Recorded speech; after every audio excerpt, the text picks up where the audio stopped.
Hey, I'm Consuela, and I'm from Boston, representing, the Celtics, Patriots, Red Sox.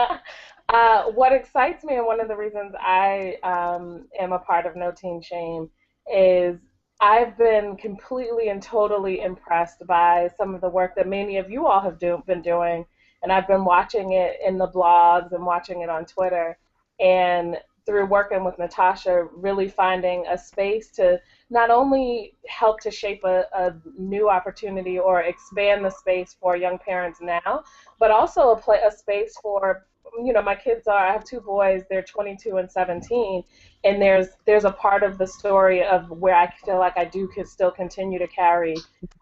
some of the struggles that I had when they were born and when I was a younger parent, and I'm excited to just be able to shift the story and shift the messaging, because what I heard and what I received when I was that age, when I was younger, really caused a lot of hurt and pain. And I want to help make a difference for young parents now.